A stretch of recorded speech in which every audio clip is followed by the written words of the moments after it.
Art equals wellness. Whew, season 7 premiere. Well, sort of. 'Cause I wanted to bring in guests on my premiere, but I don't know if that's going to happen. I wished I had some music for you guys to listen to. I don't even have a poem queued up to listen well, I probably have a poem in this book somewhere. I picked up one of my old books and started seeing so many things. This was when I first started my business, Love+Art equals wellness. And I had all these plans, and a lot of these things have come to pass.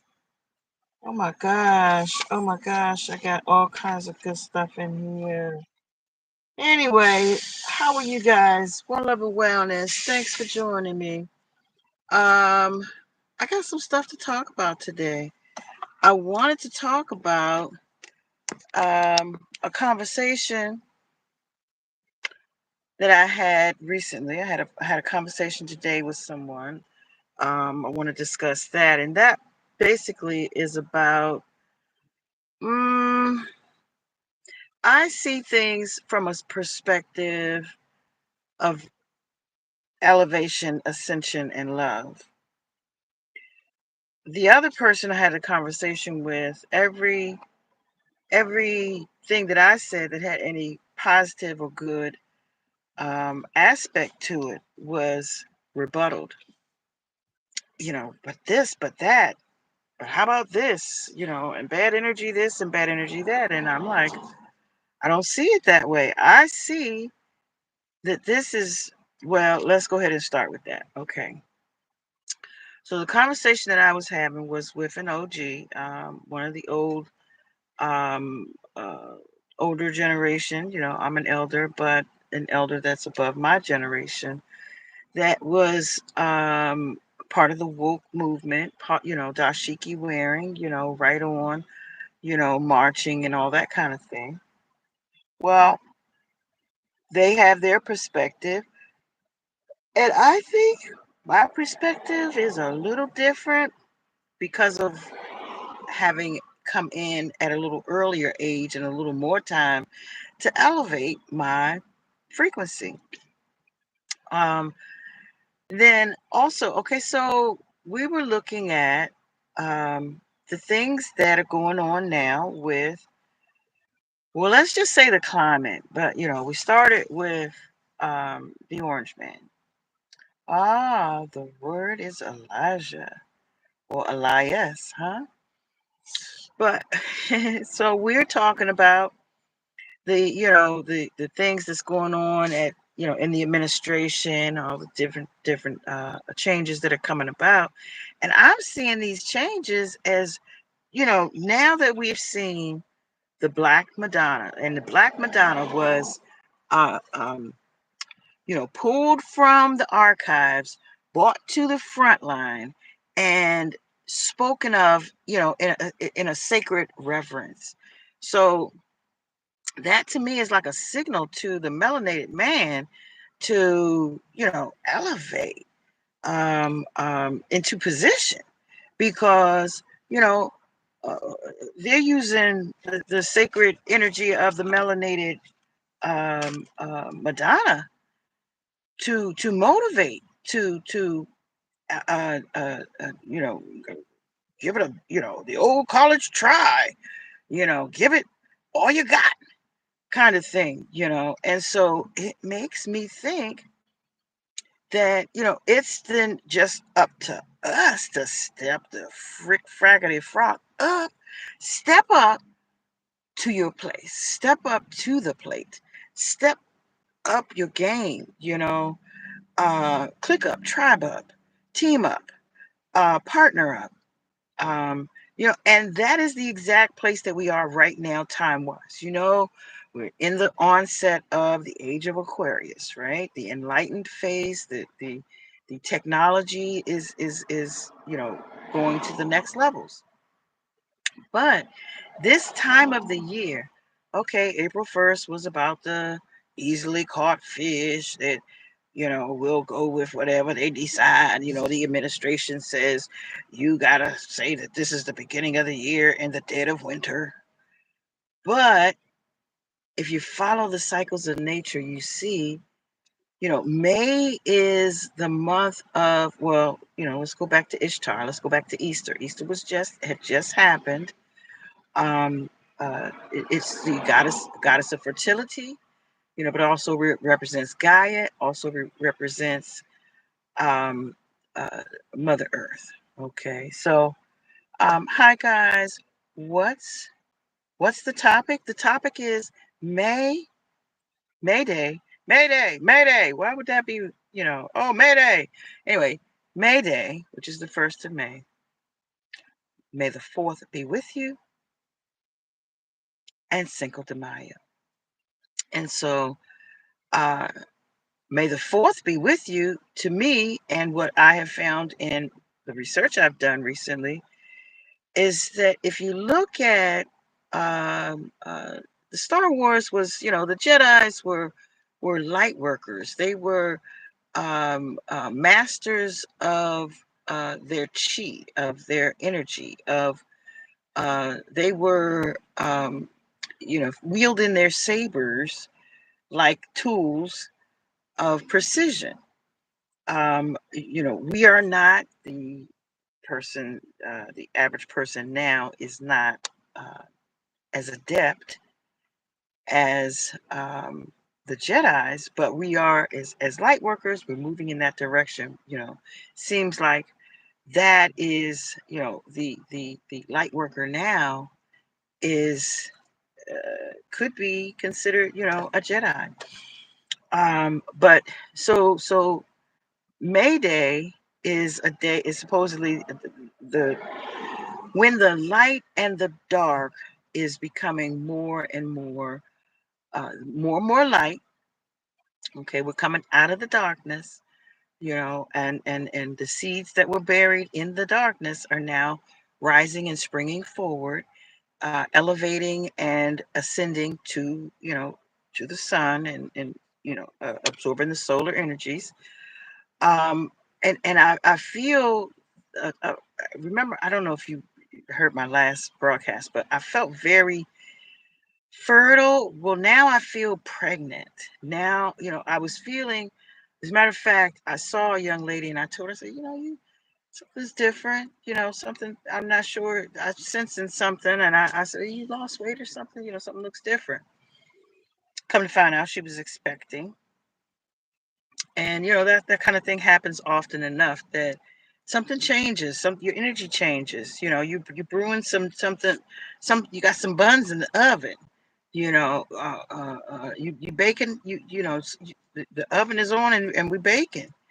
The heat is up. This is now, Cinco de Mayo actually represents the fire. The uh, uh, May Day represents the fire. Feel the fire. I don't know. But anyway, feel the fire for Mayday. Mayday. Okay. And then also they lit a fire, a spiritual fire, against all odds. Cinco de Mayo was about a spiritual, they were not against flesh and blood, but against principalities. Like that was sacred land. That was sacred, a sacred war, a spiritual war, that against all odds was won. And so, the month of May, the beginning of May, that's the permeating energy. Creative fires embers are burning. Creative energies are stirring. Um, uh, Rebirth, new birth, resurrection, all of those things that, we spoke about. It didn't just bypass us. It didn't just happen and then it's over as far as Easter is concerned, and the energies that we sort of celebrate at that time. They don't just go away. They're going on about their business, and they're doing the things that we need to have in motion. So, your thoughts are things, so the things that you're thinking that you planted the seeds during the winter time, all those things that you were, incubating and gestating, and you're saying, hey, I want to do this, I want to do that, I'm going to, think about this, and I'm organizing my thoughts on that, I'm gathering my energy on this, I'm holding space for that. Whatever those things are now beginning to elevate to a place where they're showing signs and symptoms of materializing. The matters. You're minding your matters, and then the matters become. All is mind, right? So I'm seeing that there are. I saw one of the people that I watch often having going into some Mars energy. Mars as we heat up, as the summer starts to come. We're in Taurus season now, and we're in and Taurus is a mutable sign. So there's a lot of adjustments that are coming, and it's heating up your root chakra, your home base, firming up your base, your root, your home body, your foundation. Heating those things up, that is the area, just above that is your sacral chakra, that just above that is the solar plexus.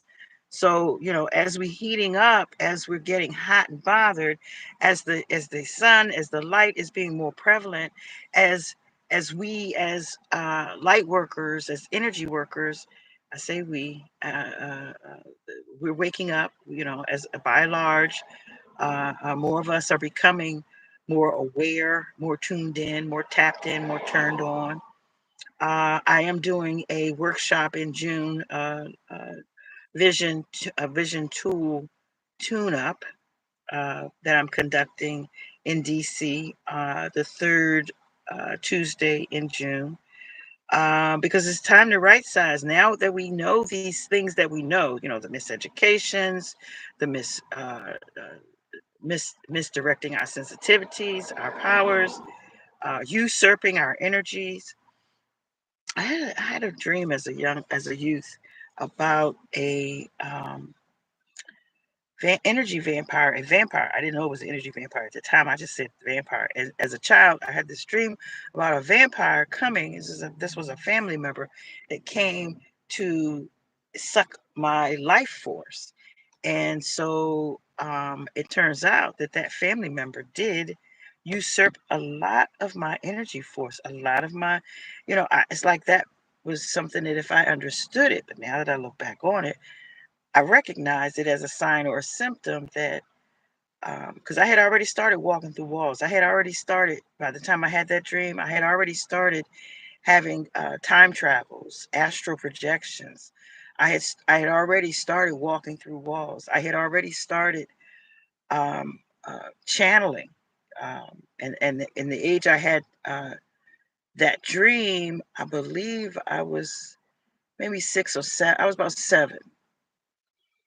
And then I remember also having, I have a lot of illuminated dreams, but let's just say um, that was a sign of how I was going to have to learn to maneuver my chi and how to separate myself from those who like to usurp and sap. And so I'm in that place now where I am wielding my energy a lot better than ever. Um, so those three, the sacred trinity of the May energy. So we've got the Mayday, Mayday, Maypole Day or something like that. The 1st of May. And then we also have May the 4th be with you. And again, that's about wielding your life. That's about your life force. So May Day is about, firing, putting a fire into things, heating things up, things getting stirred up, bubbling up, brewing up, celebrating the light and the dark, and that there is more light coming, and that the procreation or the creation that comes about with during this fertile time. We're in a fertile. I feel so pregnant. I feel like every time I'm like this, me having this conversation with you, I feel like I'm giving birth. I'm giving you, new life, and life more abundantly. So I'm not exactly sure how to best deliver this season. Just to say that Heart Happy Hour has birthed, is being rebirthed, and there's a new life. This being the age of Aquarius, the age of Aquarius, Aquarius. I'm saying, this is now time for us. Everything is being broken down and separated and sifted out. And what the gentleman and I that was having this conversation, I'm seeing good. I'm seeing, okay, let's separate. I'm saying let's circulate our money in our communities. Let's tribe up. Let's click up. Let's team up. Let's partner up. I'm saying, you know, let's educate our own. Let's get together on this, whatever our culture is that we want to claim. Aboriginal. I am it is the Indigenous Aboriginal Man in Trust. .me. Look that up. I am it. .me. That is a movement. It's a truth, and it's a community. So if you're interested in any of the things that I'm saying, look it up. It might have some impact on you coming together with some of us tribing up. Right now, there's a lot of new clicks clicking up. There's a lot of new formations, a lot of new alliances. I talked about in this conversation earlier with this gent that, you know, okay, so there are some things that are being some broken programming, some things that were part of our programming that we actually need to deprogram, reprogram, and just be more adamant about uh, applying the new things, the newest. Okay, we got some visitors in the area. You need something? Okay, all right. This guy keeps trying to figure out something. Anyway, yes. So for the most part, we've got everybody needs to revise, reprogram, empty your cup, and then fill it up. I went to, in 2020, I went to uh, uh, Manifest Destiny in Forbidden Knowledge's camp down in Florida.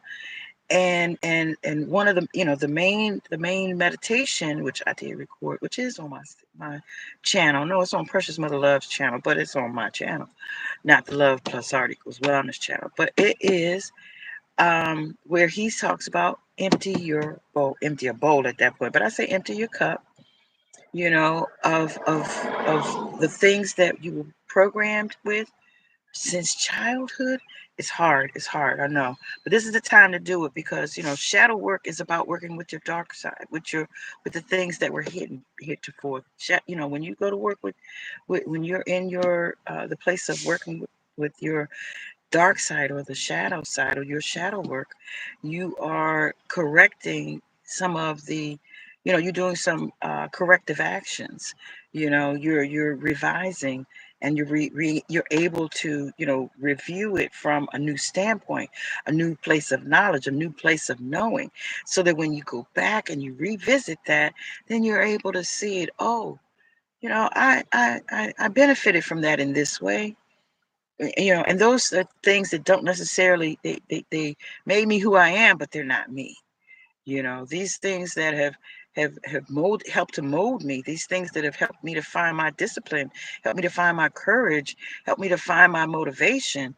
these things that I'm encountering, these episodes, these incidents, these quests, they're just adding new tools to my belt, new tools to my trade, new tricks to my trade. So the more I'm able to find um, new ways of looking at things, new ways of accepting things, new ways of allowing things, the more I'm able to apply those things that I'm saying that I now want and I prefer to use as my tools of choice, or as my ways, my new yardsticks, my new way of making choices. The kinesiology test. What is my body saying? Does my body agree with me moving? There's a RV leaving. There's a Winnebago, and in front of me is a Murata Coachman, or Murata by Coachman, and they have a bike on the back. Have a new friend that makes motorized bicycles. So if anybody is interested in a motorized bicycle, I got the guy. I got the plug. All right, these people are very, very look-see. Keep eyeballs to yourself. I think the insects can sense our energies, tuning into them when we get them in our vision and our view. I think they feel the energy, because I feel the energy when these people are tuning into me. I feel that connection. I feel that inquiry to some degree. So anyway, let's wrap this up. One Love and Wellness, Love plus Art equals Wellness, Heart Happy Hour, Season 7. We are now in Season 7. I'm Precious Mother Love. I would like for you to subscribe, to share, and to like. I hope you like something I said. I hope something I said helps you in some kind of way to pull together some new thoughts, to have some new trains of thinking, to wire and fire some new routes in your mind. Just one last thing about my jewelry, because I do have some of my jewelry on. Let's see, what is this? This is a bracelet that I recently made just a couple of days ago. Citron, turquoise, and clear crystal quartz. Um, and there's about a bunch of spirals on it. I like to put the spirals because I know that amps up the energy. I know that we are electronic beings. I know that copper is a conductor. I know that copper has helped me with my arthritis. I started making jewelry when I made it a business. I started using gold and silver. I was with my crystals, and the pricing wasn't the kind of price that people were consistently willing to pay. So it began to be somewhat of a chore. But doing, the decision or the time I was making, is it worth it for me to keep going? I had a conversation with a young lady who said, "Hey, try copper." Trying copper actually helped my arthritis. I no longer have an issue, concern, or a problem with my joints, as long as I keep something, or keep the copper in my system. That's the same thing that those $1 million bodies out on those courts, those ball courts, they wear the kind of thing that works. Whatever that is that they're wearing, they're only wearing it because they're protecting those $1 million bodies. So if they're wearing it, it works. Believe me, I don't think they're going to wear themselves out unless is that good. I'm doubting it. I'm doubting so seriously that they would use products or endorse products that were not beneficial for them. Or let's just say they wouldn't use them during game time if it was not beneficial. They want shoes that fit properly, that their outfit has to have a certain, it has to be lightweight enough, has to be effective enough. If you're talking about some copper, I don't know what you call those. Anyway, any of the names of the copper products that they wear, or the products that have copper in them. I prefer not to wear copper that has these artificial fabrics with them. I prefer to wear mostly, I wear mostly cotton. I wear mostly, natural fibers. So it might be an idea that we can get some copper fiber, some uh, products that have more natural fibers with the copper. So anyway, my jewelry, Love plus Art equals wellness. That was it. That was your sponsor. I am Precious Mother Love, and I hope to see you next time. One love, peace, and serenity.